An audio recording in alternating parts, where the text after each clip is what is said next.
I have a question. Yes. If Mikel Arteta, with this Arsenal team, continues like this, maybe for 4 years in a row, 5 years in a row, okay, continuously challenging Man City every single season, doesn't win any cup for the next 5 years, and Erik Ten Hag continues on this very patchy form in the league, and every season he delivers a cup. And by the end of that 5 years spell, he has 5 cups, even though he had wishy-washy league campaigns. Who would you consider to be more successful? No, I think in that hypothetical situation. I think the trophies, obviously, as we speak now, Erik Ten Hag has been the more successful manager in terms of winning trophies than Mikel Arteta in the last 2 seasons. Yes. But between the 2 clubs, which club is making more progress? Which team do you think that have got a chance of doing well in the Champions League? Look, Ten Hag didn't qualify to the Champions League. And even though you won the FA Cup, Arsenal, Man United are not making more money in competitions than Arsenal because they are in the Champions League. So, and if Ineos are making sporting business, they are not only looking at winning Carabao Cups and the FA Cups. They're looking at getting the team to compete in the UEFA Champions League. That is where you earn the money. That is where you make a lot of the money. You want to play and win the Premier League. That is where you're going to make a lot of the money. Nobody spends over 600 million for a manager and ask him to compete for the Carabao Cup. You expected to compete for the league. You expected to put the team in the place where the club belongs. And look, ultimately, we are talking about the club Manchester United. There is a standard.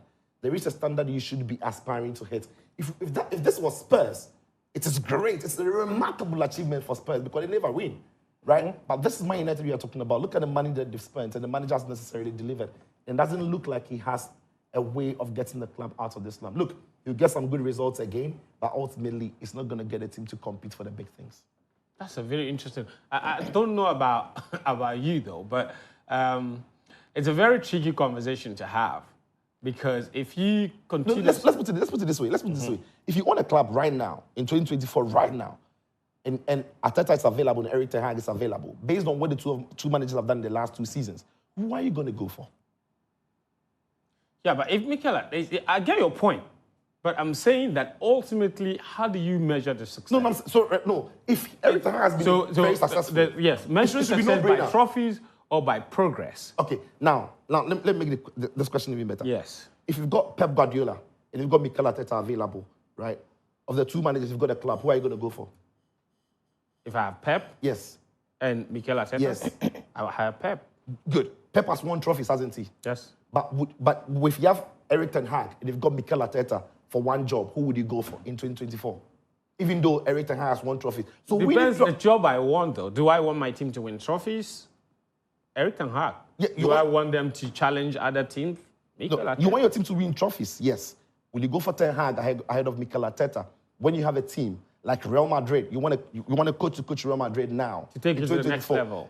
Or keep you at a certain level. Keep them at the level, I give them the material they need to coach.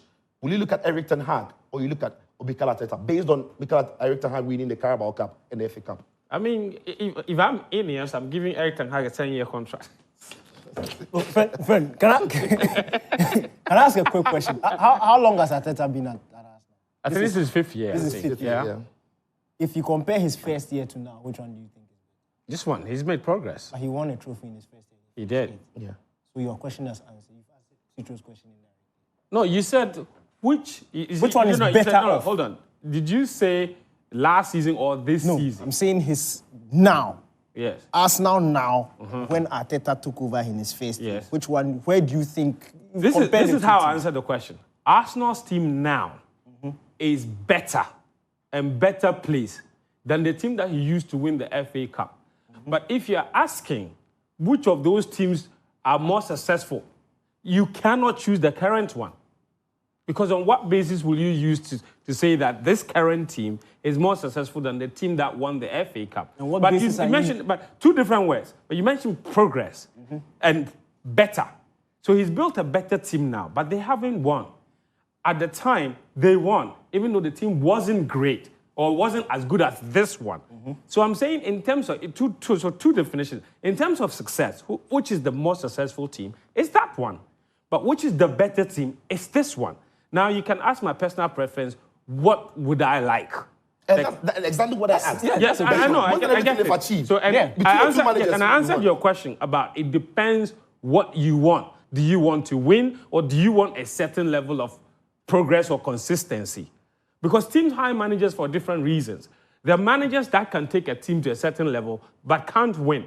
There are those that are needed to come and take the team and turn them into a winning team.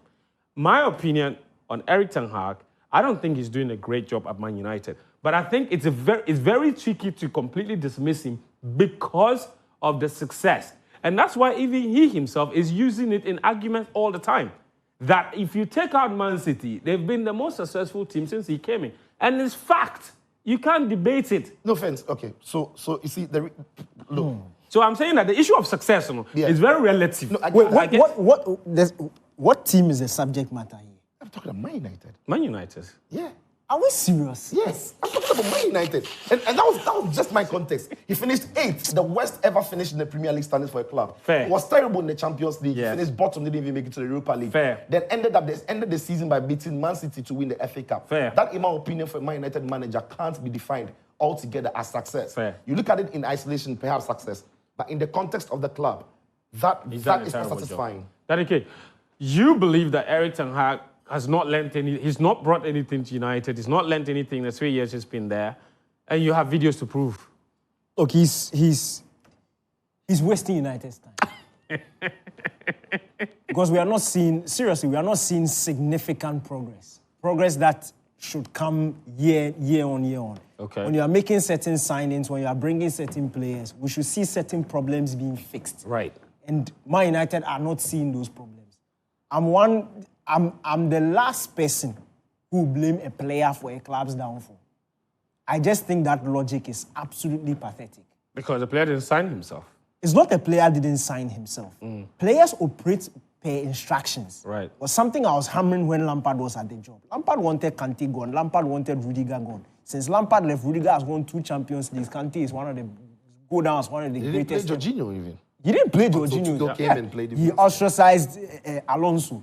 So Tuchel comes in, uses the same players with a different set of instructions, and all of a sudden Chelsea are Champions League winners and they are competing for the big things. And playing some fascinating football. Look, players operate based on instructions. It is fact.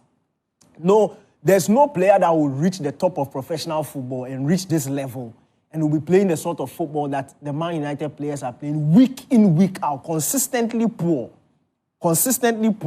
under a good manager and under good instructions. It is not possible. It doesn't work like that. And if a player consistently gives off bad performances and you keep on playing him, it means he's doing certain things that you are happy with. Yeah. That's basically it. Because Pep Guardiola will not continue to play an underperforming player in his eyes. He will change him. If Arteta will do same, Klopp will do same, Slot will do same. Slot called out Szoboszlai just before the international window. Yeah. We saw the improved performances straight after the international window because he knows that if he doesn't do well, he's sitting on the bench. Gakpo came in for Jota. Jota came back this weekend. Jota played well. So there are standards. Big teams have standards. It doesn't matter who you are as a player. If you are not able to live up to those, we've seen Kevin De Bruyne get benched at Manchester City before. Yes. And this season, Even Enzo, Foden is not starting. Foden is not starting was the games. best Premier League player from last season. Exactly. Yeah. So teams have standards. Look, we all thought Nkunku would be a starter at Chelsea this season. it's not automatic. First game, he didn't do well on the bench. They gave him a chance in the Conference League. He wasn't too good. He's off. Sancho comes in 45 minutes. He does well. He starts in games. And now Nkunku is sitting on the bench. Pedro Neto, who they signed for 60 million, is sitting on the bench. The point Same is... thing happened with Disasi. Even Madueke wasn't starting games. Yeah, exactly. So there are standards. And if you are in a big team, you understand that you are not guaranteed a position. It is on a daily basis. So you prove yourself and you play. If you consistently keep on playing, it means the manager is happy with what you are doing. Okay. And the manager condones what you are doing. If the team is making mistakes consistently, it means the manager probably likes what is happening.